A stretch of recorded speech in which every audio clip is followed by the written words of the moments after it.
هیواد کې د نفتو معیاري تسبیحونه جوړیږي. سلامونه، ستړي مشئ. که زموږ چینل ته نوي راغلي یاست دغه چینل در سره سبسکرایب کړئ. یو شمېر ملي پانګوالو د کانونو او پټرولیم له سرپرست وزیر سره په لیدنه کې ویلي چې د هیواد اوسني ډاډمن وضعیت ته په کتو غواړي چې هیواد کې د 120 میلیونه ډالرو په ارزښت د خامو نفتو یو معیاري تسبیحونه جوړه کړي.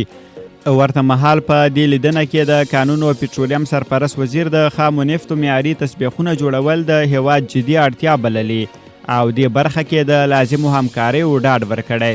نوموړي ویلي چې افغانستان د نفتو پراخې زیرمې لري او سرپرست حکومت د نفتو استخراج او هیواد کې د خامو نفتو پروسس ته هوډمن دی. بلخوا بیا د پنجشیر ولایت د زمرودو کانونو پانګوال وایي چې د زمرودو د پلور لپاره د داوطلبۍ بهیر تر پخوا شفاف شوی او اوس د پنجشیر قیمتي او کم موندل کېدونکي زمرود لري او نږدې هیوادونو ته د افغانستان په نامه صادریږي.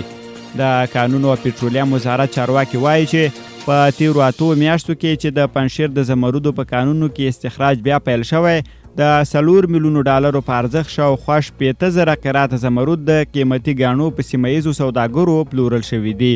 د چارواکو په خبره دغه عاید 10% چې شاوخوا 400,000 ډالر کېږي د حکومت ونډې په توګه د سرپرست حکومت خزانې ته اچول شوي دي.